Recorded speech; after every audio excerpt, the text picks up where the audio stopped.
Hey everyone, welcome back to Doses of Darling. This is now part 2 of episode 2 when life takes you on a detour.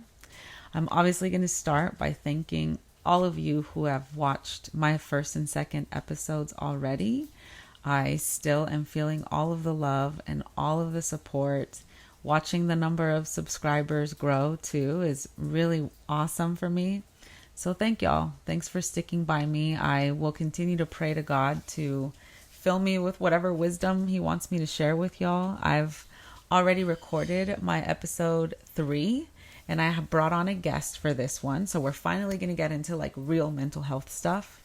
This episode is going to be about internal family systems, which is a great counseling theory that helped me with the trauma that I had with my mom and helped me to start healing it and re-heal it every time that I need to, because of the backsliding that I talked about in episode 1 that happens with trauma.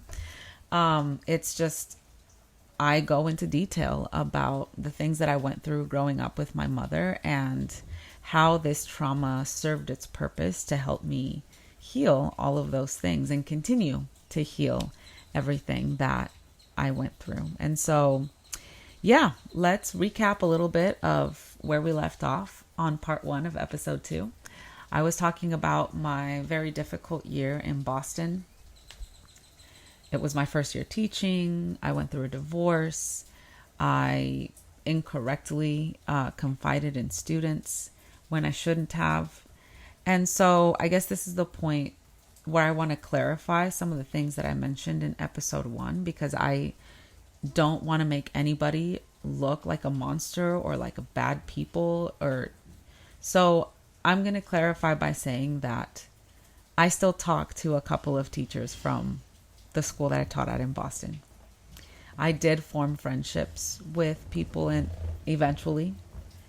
And I also want to state that had I not been as immature and ashamed and green and embarrassed by what was going on in my life, I had people that I could have turned to, and I would have turned to some of the people who were there for support. The people that I did turn to, as I mentioned, were there for a specific amount of time and then didn't know how else to help me, because I was having a breakdown, right? I was going through a divorce during my first year of teaching. And so I don't blame them for anything. It's like, how much more help can we give this person? But also, I know that I came off as a total victim when I was talking about being ostracized by the teachers that were embracing me as a friend somewhat in the beginning. And so I want to come in and take responsibility and say how badly I feel for having ignored or not having taken into consideration these women who confided in me that they were interested in the male who started giving me attention eventually. I basically betrayed that friendship that was forming, and it was something that I'm not proud of. But again, I was operating from a very vulnerable and hurt place and not justifying, again, that it was okay behavior. But yeah, I just wanted to clarify those things, and the ostracizing makes a little bit more sense now. It didn't just come out of the blue.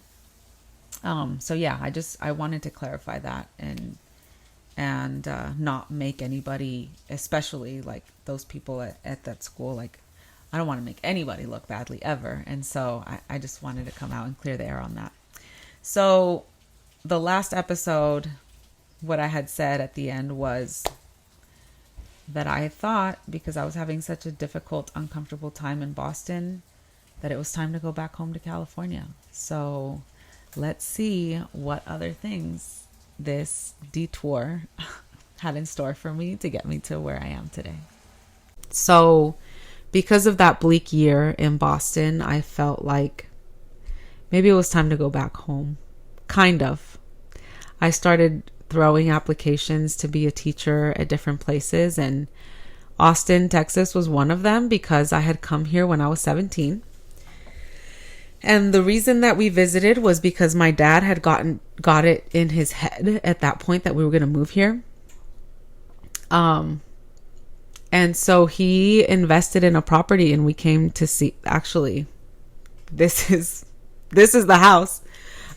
He invested in this house in 2004, and we came to visit, to see what my mom felt like. And my mom was like, fuck no, I hate it here. We're not moving here. We're not uprooting the family to come to this terrible place. My mom did not like Austin. I, on the other hand, don't remember too much about Austin except for being taken to the Capitol and then going to the Riverwalk. And on the way back from San Antonio, stopping at the outlets. And in my memory right now, the skies, as far as I could remember, were blue and cloudless and clear as far as the eye could see.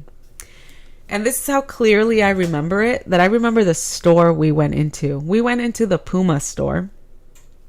And then it just started raining cats and dogs, and it started thundering really loudly, and it started and I saw lightning as bright as possible, and I was like mesmerized by how quickly the weather changed.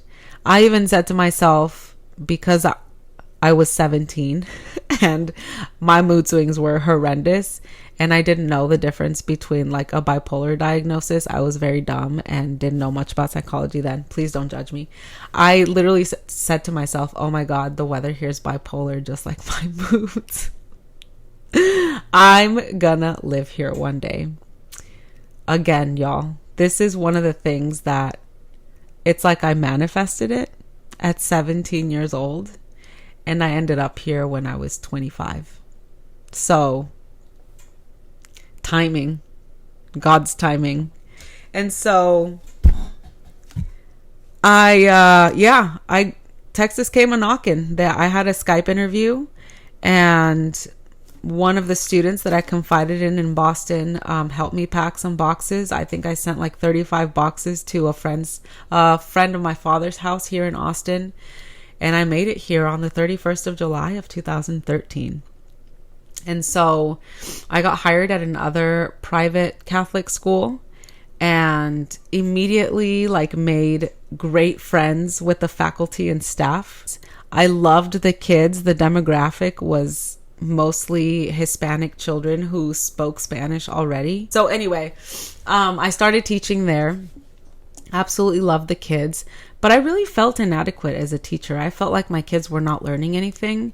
And I stayed there for 2 years. The second year, I felt the same. I felt like I was failing at getting the kids to learn the content.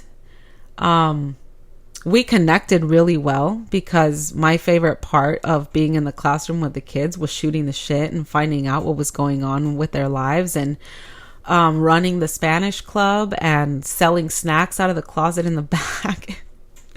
It was for the Spanish club. It was not for me. It was not for my profit.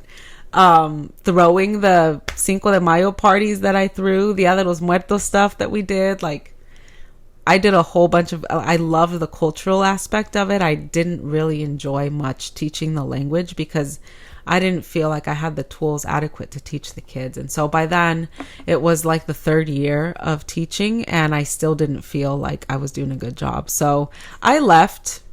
Also, the admin was not very good, and I used those two excuses to be like, you know what? I don't think teaching is for me. I'm going to go explore and see what else I can do. So I took a job for the city. I worked at a refugee clinic for a little bit. And my job there was as an interpreter for the Cubans who were coming through. And then I also prepared green card paperwork for all refugees that passed through our clinic after they went through the vaccination process and like everything else that they needed to go through. So I liked that job, but it wasn't fulfilling my purpose. And then a very a very bad thing happened. I was in another toxic relationship that lasted for years and years and years. And I didn't mention the first one, but I got a second DWI here in Austin. For those of you in California, DUI. Obviously, I didn't learn from the first time around, and God needed to send me the message again. And so I got a second one. And this second DWI, because of the short amount of time that passed between the first DWI and the second one, I was asked to not only go to counseling on my own, but also to take counseling classes with people who had DWIs as well. And those group classes were the ones that started me on my mental health journey before I even started the mental health counseling program at the school. They forced me to self-reflect and think about why I was drinking the way that I was drinking. Because it wasn't to the point of alcoholism. I was being self-destructive because of this toxic relationship. And I was making some stupid choices, like driving while drunk. And it helped me realize the relationship that I had to alcohol then was me only drinking when I was angry or when I was mad. When I was angry or when I was sad. And I have made it a point since that DWI to never, ever, ever, ever, ever, ever drink when I'm sad or angry. I only drink socially and when I know that I'm in a good mood. So that self-reflection made me realize, okay, you're being self-destructive. Why are you being self-destructive? What's going on?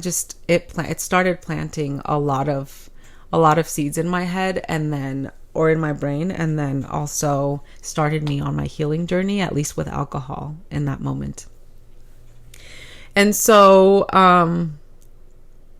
throughout that whole process, then I got a second job because the DWI cost a lot of money and I needed to pay for so many different things and lawyer fees and just so many different things, court fees and the places where I did the counseling. I just needed to pay for a lot of things. And so I got a second job, but I started missing kids, the classroom, the connections that I made with my students. And I started applying for schools in like September and was like, maybe I'm not going to get hired this year. I might have to wait till next year because school's already started. So I just threw out the applications and dismissed them a little bit. And then in the middle of November, I was reached out, or a school reached out to me. And apparently they had just let go of their Spanish teacher. And so they interviewed me, had me come in and do like a practice lesson with the kids. And I got hired. And I was so happy that I got hired, even though it was like the middle of November, right before Thanksgiving, because this school and the kids here solidified that I needed to go on this mental health journey for myself, but also that I needed to be a counselor. The kids at this school and the connections that I formed with them, I think I was more aware. I think I've always formed this kind of connection with the kids, but because I still talk to students from the school in Boston, I still talk to the students from the first Catholic school that I taught at here, and a lot of them are in their 20s now, and they've taken me out to dinner, or they visited me. A couple of kids have come to visit me from Boston. I've seen a few of them in California. Like, I know that I've been reaching people and touching people's lives and hearts for a while, but it took me a while to realize that. And so this school, the second to last school where I taught, was what solidified, like, you need to become a mental health therapist. Because on my off periods, the kids would like peek their head in and be like, Miss, hey, do you have a minute? Or Miss, can I talk to you for a second? And they would just spill everything. I absolutely loved my students, and I only left this place because of bureaucratic things that were happening higher up that wouldn't allow me to excel or do anything further at that school. But it pained me deeply to have to leave this place because of the connections that I had formed with the kids. I was an advisor for a homeroom of 13 boys, and even though they were annoying as hell sometimes, I felt like a mama bear with them. They were my boys, they were my kids, and so I would always step out to defend them. And so yeah, it really hurt me to have to leave this place. But the next school that I ended up at was probably a godsend, because I could not have ended up at a better place. During 2017, right before I left this second to last school, I had enough of a motivation and drive to apply to a mental health counseling program. And I was linked to the Seminary of the Southwest by my then pastor, Alex Montes Vela, from St. Mary Magdalene Episcopal Church in Manor. And because of him, I was able to meet with the admissions person at the seminary. The seminary is for people who want to become Episcopalian pastors or deacons, but there's also an extension program for the mental health counsel, the clinical mental health counseling degree. And so I just figured it was perfect for me to integrate my spirituality and my religion into my mental health services. And so I applied, I got accepted, and I had the drive to do it because I was out of my toxic relationship for about 5 months. And then I allowed it back in 2018. And when I allowed it back in and I told him that I got accepted, he was like, "Are you sure you want to take this on? You're already a high school teacher. Why do you need another degree? It's going to be expensive. How long is it going to take? You're just going to waste your time." So many discouraging things, along with a comment that had been made by a girlfriend of mine. We were at dinner and I had told her that I'd been considering this degree, and she said, "Well, aren't you already doing it in the classroom? You're basically already living your purpose. So it doesn't seem like you need to go and get another degree if you're already doing what it is that you want to do." And I was like, yeah, but she didn't know in that moment of my feeling of inadequacy in front of the students, my feeling of like, I'm not teaching you anything. So, yeah, I decided to defer for a year because I let those comments get to me. But then, I don't know, something inside of me, just once I was at this last school that was like a godsend, I still was in front of students. And this last school was completely different from the other ones because the demographic was different. Most of the other two schools that I had taught at were mostly minorities, versus this last school was a private school with like primarily Caucasian affluent students. And so even though there was that cultural difference, the kids still connected with me and they still opened up to me. And again, the most fun part of going to work was just shooting the shit with the kids, you know, just talking to them opening up about their lives, more so than me standing up trying to get them to produce a language. I still didn't have the tools, man. I didn't feel adequate. And even though this school was great, the teachers were amazing, the hours were awesome. Teachers here had families. They had kids, they had husbands, they were married, they were established, they had been there for 15 years versus the other schools where I had gone to. The turnover rate was high, everyone was single, the hours were so long, we didn't even have time for ourselves. So yeah, this last school was like heaven sent, and it was like the perfect school to end my teaching career at. And so yeah, I finally was like, screw what everyone thinks. I want to be a mental health therapist. I don't feel adequate in front of students. I don't feel adequate teaching. I'm just going to follow my gut. I don't care what people say. I don't care how long it takes me, because at this point, I was thinking I'm going to go into school teaching part-time, I'm going to go to school and take classes part-time. I don't care if it takes 5 years or 6 years. I'm just going to pay one class at a time. If that's necessary, I'm going to get this degree. I was determined to get this second master's degree in clinical mental health counseling. And then I got a fellowship.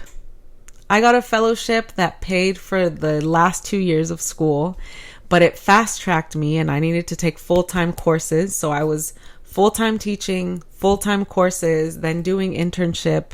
At a certain point, the last school year was like, it was a lot of work. But I survived it. And yeah, the catch for the fellowship was that I was going to get hired at a job in Houston, and it just didn't happen. The way that things happened with the exam when I was supposed to take it, it didn't work out. And so that job in Houston was taken away from me. And that sounds terrible, but I didn't want to go to Houston. I did not want to go to Houston. I was dreading having to move to Houston, and I had started training at the place where I was supposed to work in Richmond, Rosenberg area, but then it just didn't happen. And so throughout the first 8.5 years that I had been in Austin, I was resisting Texas because of the toxic relationship that I was in. I was like, I need to go back home. Obviously, this is in retrospect, right? In the moment, I was just like, I miss my family. I was the only one in Austin for a very long time, for 6 years. My dad actually joined me in 2019, but the rest of my blood family, all of my cousins that I grew up with, who were like my best friends from childhood and from college and from high school, the beach, Disneyland, everything else is in California. And this whole time I have been trying to make my way back home, thinking to myself, I don't belong in Texas. I hate Texas. I got my 2 DWIs here. I came here just to fail. And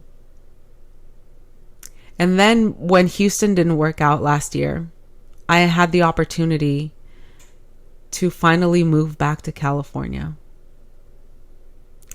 And I was there for 2 months. And I realized that the version of Darling from last June and July and August did not fit in California anymore. And it was a very bittersweet feeling to realize that. Then I took the excuse that I needed to come take my licensing exam in person, and I ran from California. I drove back here, and y'all, when I saw the Welcome to Texas sign, so much relief washed over me. I was home. Ooh, this is the 5th time I record this video, and I did not cry in the last 4. Texas is my home, at least for now. I bought some cowgirl boots.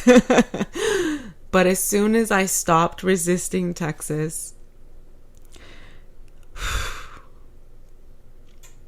so many good things started happening for me. Oh, wow. So many doors started opening. I started meeting amazing people who uplifted me, just in the last 6 months,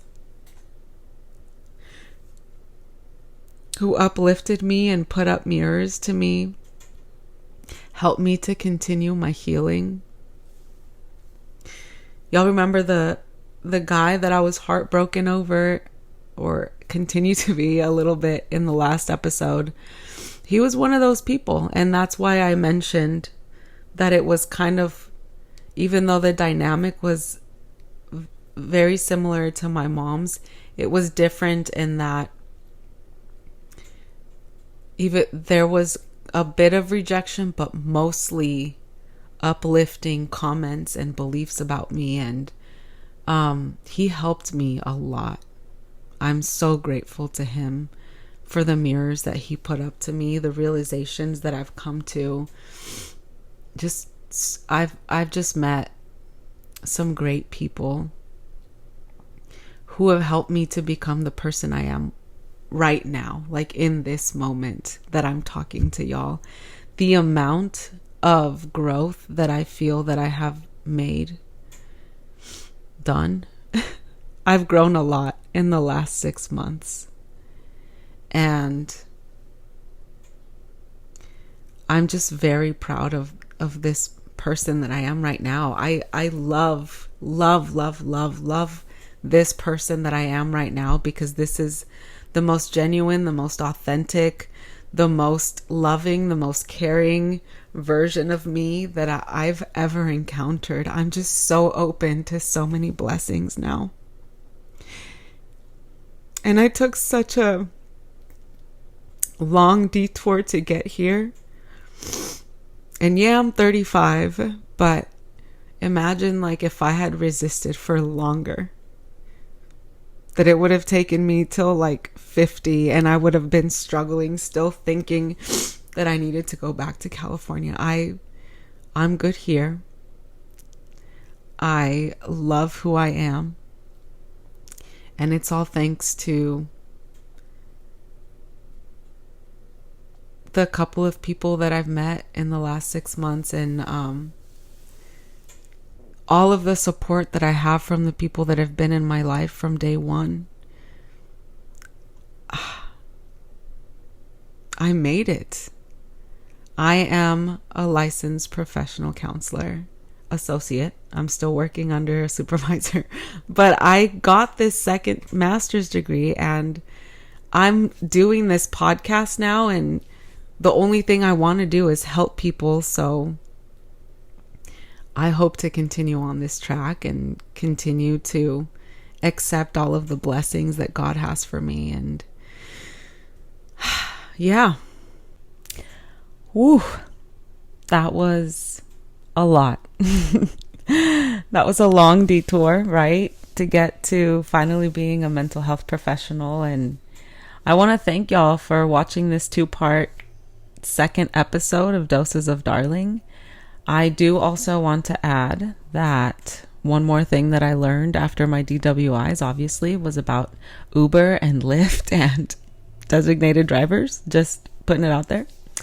And I'm just really grateful for this. I'm really happy that this is going on. I also want to give credit to myself because of the healing journey that I've been on that got me here. I know that I've gave credit to specific people that have been in my life recently, and yes, they definitely deserve all the credit, but also kudos to me, right? Because then this can sound really, I'm sorry if it sounds egotistical, but if I had been in my last toxic relationship that lasted about 7 years, 8 years, however long it was, I would not have made the strides that I made in the last 6 months. Like, I put in a lot of work to do this healing, and because of all that work, then I was able to, within these last 6 months, figure out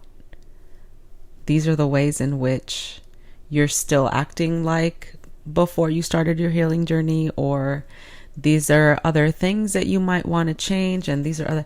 I'm stepping into a whole new phase of Darling, and that's where this podcast comes into play, and my new career and my baptism. I got baptized last Sunday. I am moving forward into, I feel, a very positive direction and just a whole new version of me that I don't think I've ever known before. And I'm so excited for me to get to know her and continue to know her, and for y'all to get to see this blossom, because none of us is done with our journey, right? None of us are done with our journey. If we are still here and we are still going through obstacles and we are still learning lessons, it's for a reason.